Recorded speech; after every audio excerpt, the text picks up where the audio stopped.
Hi, garden friends. I'm back. Happy Thursday. So, first of all, I'd like to thank everyone who put in their vote for my stories yesterday on what the next succulent arrangement should be. And as you can see, the square planter and combination number 2, they were the winners, and I can't wait to put it all together. And I have a beautiful group here of succulents that I like to show you. They're all Echeverias. This one is Echeveria Atlantis, and it's practically perfect. It is a beautiful light green. I mean, just look at the shape of the succulent.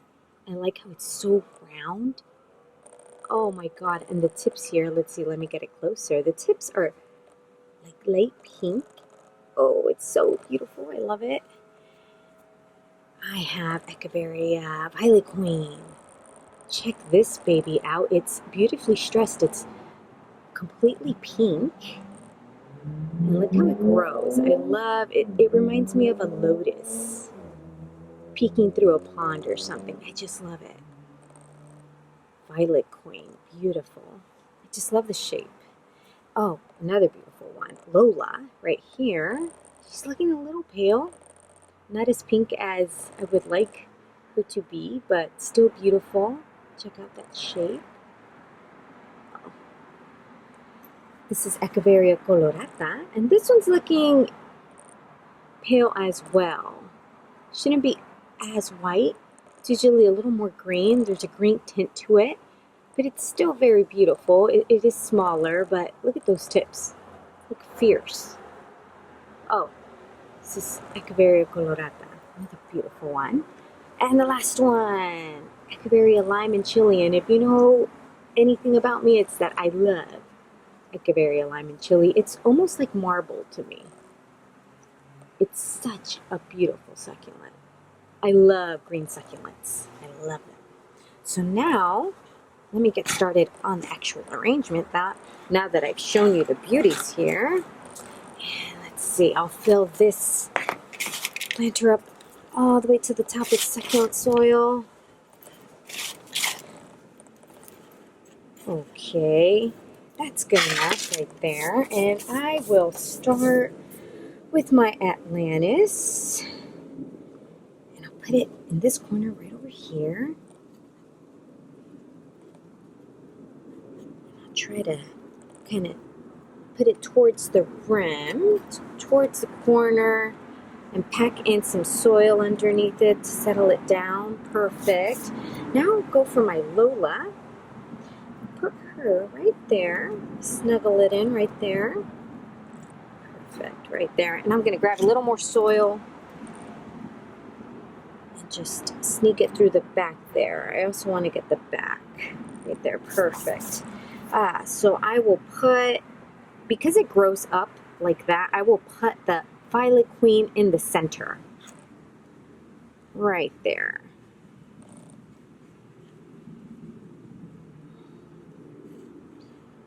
Okay, she's going to stay there? Good. The next one will be the Colorata, and I'll sneak her in this corner in the front. Okay. And I will put more soil right in there. And in this spot right here. And I will somehow fit the last one, which is the lime and chili. Is it going to fit? Definitely have to put in more soil there, but I think it will. I think I'm pulling it off here. More soil in there. I like the root system to completely be snugged into that soil. Sometimes you just need to add a little more in, and that is okay. It's all part of the process. And I see that there's these two little holes here, and I don't want to leave them bare like that. So I'm trying to think what I have around that I can put in there. And I have, let's see, I have some Portulacaria and get 4 snips. So I have some Portulacaria here, Afra, also known as elephant bush. This one is variegated, and I have 4 little stems here, and as you can see, they're nicely variegated. Check that cream and green, doing those little lines there, making the little lines on the leaves. Beautiful. So I've got 4, and maybe I can tuck 2 and 2. Let's see if I can do this. I'll start with this right one right over here, and I'll do a taller one and a shorter one, and I'll kind of put them together in like that, and gently poke them in, just like that. Okay, that works. Yeah, that looks better than having it bare like that. So let's see. I'll do the same for this little bundle here. Use my knitting needle to make a deep wail there and kind of snug them in without breaking the tops there, because I do that all the time. Oh, and that looks a lot more complete to me, I think. I think that looks really cute, actually. Okay, so next thing is I'm gonna blow some of that dirt from the rim there,